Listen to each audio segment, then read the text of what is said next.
প্রয়োজন মনে করি না। যাই হোক, একটা গল্প শোনায় হজরতে ওমর রাদিয়াল্লাহু তাআলা আনহুকে নিয়ে। তৎকালীন সময়ে আমাদের শাসক বা আমাদের সাহাবীরা কেমন ছিলেন। গল্পটা এরকম যে রাষ্ট্রপ্রধানের জবাবদিহিতা। মুহাম্মদ বিন ওবায়দুল্লাহ হতে বর্ণিত, তিনি বলেন, একদা দ্বিতীয় খলিফা ওমর রাদিয়াল্লাহু তাআলা আনহু এর নিকটে কিছু কাপড় আসলে তিনি সেগুলো হকদারগণের মাঝে বন্টন করে দেন এবং এতে আমাদের প্রত্যেকে একটি করে কাপড় পেলাম। কিন্তু তিনি নিজে 2টি কাপড় দিয়ে তৈরি একটি পোশাক পরিধান করে 2টি কাপড় দিয়ে তৈরি একটি পোশাক পরিধান করে তিনি খুতবা দিতে মিম্বারে আরোহণ করলেন। কিন্তু শ্রোতাদের অন্য মনস্কতা লক্ষ্য করে তিনি জিজ্ঞাসা করলেন, হে লোক সমাজ, তোমরা কি আমার কথা শ্রবণ করছো না? এমতো অবস্থা বিখ্যাত সাহাবী সালমান ফারাসি রাদিয়াল্লাহু তাআলা আনহু উঠে দাঁড়িয়ে বললেন, জি না, আমরা আপনার কথা শ্রবণ করতেছি না বা শ্রবণ করব না। তখন হযরত ওমর রাদিয়াল্লাহু তাআলা বললেন, কেন হে আবু আব্দুল্লাহ?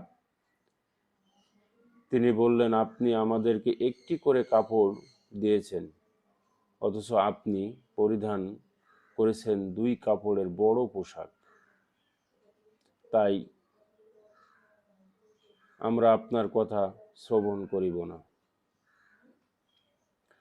তখন ওমর রাদিয়াল্লাহু তাআলা আনহু বললেন, ব্যস্ত হইও না হে আবু আব্দুল্লাহ, আমি তোমাকে বলতেছি।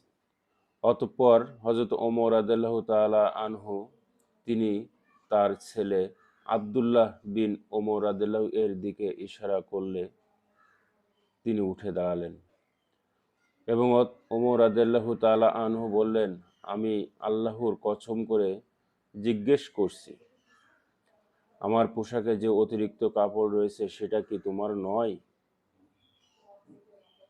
আব্দুল্লাহ বিন ওমর রাদিয়াল্লাহু বললেন, জি আমার। তখন লোক সমাজ সবাই শান্ত হয়ে গেলেন এবং বললেন, অতঃপর সালমান ফরাসি রাদিয়াল্লাহু তাআলা বললেন, এখন আপনি বক্তব্য শুরু করুন, আমরা শ্রবণ করব। এটা থেকে আমরা এই শিক্ষা নিতে পারি যে আসলে জনগণের কাছে যদি আমাদের রাষ্ট্রপ্রধানদের জবাবদিহিতা থাকতো, তাহলে আমাদের রাষ্ট্রের ব্যবস্থা এত ঘুণে ধরা হতো না। তো এখান থেকে আমরা এই শিক্ষা নিলাম যে রাষ্ট্রপ্রধান জবাবদিহিতার ঊর্ধ্বে নন। তাকে পরকালে যেমন আল্লাহর কাছে তার দায়িত্ব সম্পর্কে জবাবদিহিতা করতে হবে, তেমনি দুনিয়াতেও তিনি জনগণের কাছে দায়বদ্ধ থাকবেন। আসসালামু আলাইকুম ওয়া রাহমাতুল্লাহি ওয়া বারাকাতুহু। ভালো থাকবেন।